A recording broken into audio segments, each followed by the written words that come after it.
안녕하세요, 중학생 여러분 반갑습니다. 여러분들에게 역사에 대한 모든 것 알려드리는 역사 전문가 경석쌤이고요. 자, 이번 시간 여러분들과 함께 어떤 기초용어가 있는지 살펴보도록 하겠습니다. 이번 시간에 만날 기초용어는요, 상소입니다. 상소 여러분들이 많이 들어봤을 건데 실제 어떤 한자가 쓰이는지는 처음 봤을 거예요. 그렇죠? 윗상자, 우리가 상할 때 상자를 쓰고요. 자, 그래서 윗상자가 있고요. 그 다음에 소통하다. 뭔가 이렇게 여러분들 이렇게 얘기하는 거예요. 서로 통해야 돼요. 그래서 소통하다 소라고 되어 있습니다.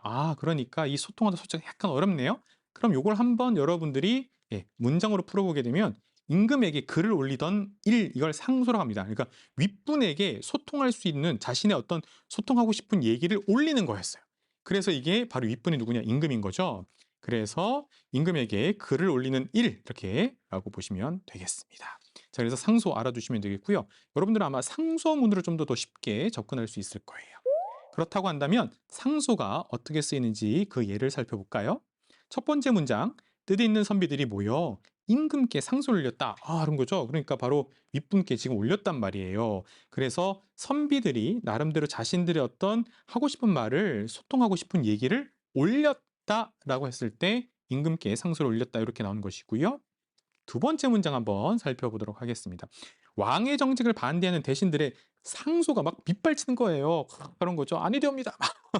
그러는데 바로 이렇게 당시에 왕에게 이제 반대되는, 그래서 자신들의 의견을 어떤 좀 의견을 올리고 싶은 거예요. 그렇죠? 의견을 올리는 건데 그래서 왕과 소통하고 싶은 거죠. 그쵸? "제발 이건 아니에요."라고 "저희랑 협의하세요."라고 했을 때 이게 상소가 빗발치게 확 올라갔다라고 보시면 되겠습니다.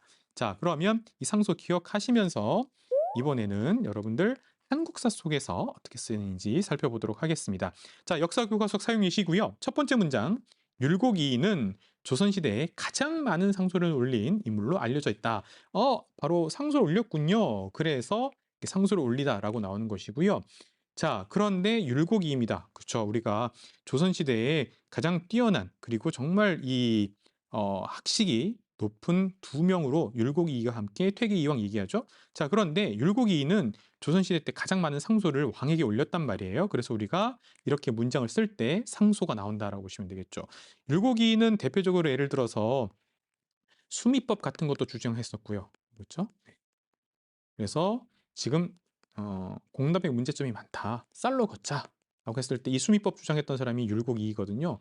자, 그래서 이런 얘기들을 담아서 많이 했었고, 또 이 조선시대 때 정치가 좀 제대로 될 수 있도록 상소를 되게 많이 올렸다라고 보시면 되겠습니다. 자, 두 번째 문장 볼까요? 김육은 대동법을 전국적으로 확대 실시하자는 내용의 상소를 올렸다라고 나옵니다. 자, 그러니까 대동법이 있는데요. 대동법은 조금 전에 율곡이 때 얘기했던 수미법이 구체화돼서 광해군 때, 광해군 때 결국 쌀로 걷게 되는 이 대동법이 실시가 됩니다. 그런데 광해군 때 경기도의 경기 지역에 한해서 대동법이 있었고요. 이게 전국적으로 확대되는데 놀랍게도 확대되는데 100년이 걸렸어요. 근데 이 확대될 수 있었던 그 가장 핵심적으로 밀었던 사람이 김육이에요. 자, 그래서 우리는 이렇게 대동법에 대해서 전국적으로 확대했던 김육을 기억하는 거예요. 근데 김육이 그냥 합시다 이렇게 한 게 아니라 바로 상소를 올렸기 때문에 가능했다. 이 얘기를 문장으로 풀었다라고 보시면 되겠습니다. 자, 이번에는 세 번째 문장 한번 볼게요. 자, 이번에는 여러분들 근현대사로 한번 가보도록 하겠습니다. 최익현은 외양일체론을 주장하며 강화도 조약을 반대하는 상소를 올렸다라고 합니다.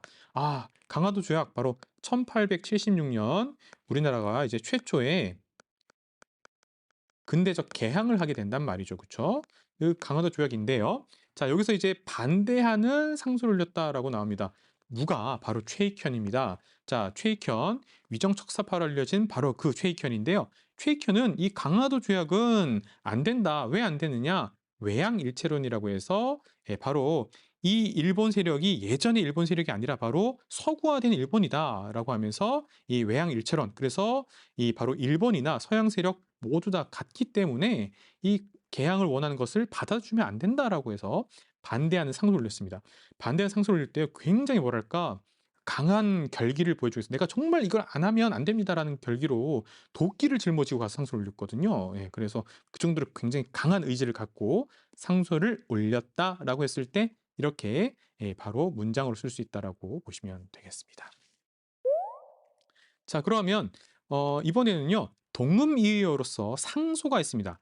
그러니까 똑같이 상소라고 하는데 뜻이 달라요. 뭐냐면 하급 법원의 판결에 따르지 않고 상급 법원에 재심을 요구하는 일이라고 합니다. 자, 그래서 바로 내가 뭔가 판결을 받았는데요. 이 판결이 나는 부당하다고 생각하는 거예요. 그래서 바로 1심 다음에 2심, 2심 다음에 3심까지, 즉 대법원까지 계속해서 상급 법원에 재심을 요구하는 거예요. 그거를 상소라고 합니다. 그래서 1심 판결에 불복하여 수용하지 않는 거예요. 상소하였다라는 것이죠. 그래서 구체적으로 뭐 예를 들어서 항고라고도 하고 그다음 상고가 되는 이런 방식이거든요. 그래서 그것을 상소라고 한다고 했습니다. 그래서 우리가 한국사 속에서 만날 수 있는 상소와는 전혀 다른 뜻으로 이해하시면 되겠습니다. 자, 이렇게 우리가 상소 혹은 상소문을 올리다라고 했을 때 상소에 대해서 기초형으로 알아봤는데요. 한번 복습하는 차원에서 OX 퀴즈로 넘어가 볼게요. 자, 최익현은 강화도 조약을 찬성하는 상소문을 올렸다라고 되어 있습니다. 그래서 우리가 상소라는 단어를 확인할 수 있는데요. 뭔가 여러분들 이상하죠? 어디서 덜컥 뭔가 이렇게 좀 안 맞는 게 걸려요? 그렇죠. 바로 강화도 조약을 찬성했다. B 틀렸다라고 보시면 되겠죠. 최익현은 외양일체론을 중심으로 어떻게 했다? 그렇죠. 반대했죠. 따라서 이 문장은 틀렸다라고 보시면 되겠습니다. 자, 이렇게 우리가 이번 시간 상소에 대해서 알아봤는데요. 여러분들이 우리가 상소는 정말로 기초적으로 많이 쓰는 이 용어이기 때문에 꼭 기억해 주셨으면 좋겠습니다. 자, 기초영어 여러분들 할 수 있겠죠? 여러분 앞으로도 기초영어 계속해서 하나하나 살펴보면서 여러분만의 많은 이 단어와 용어 그리고 그 속에서 문해력을 키워가기 바랍니다.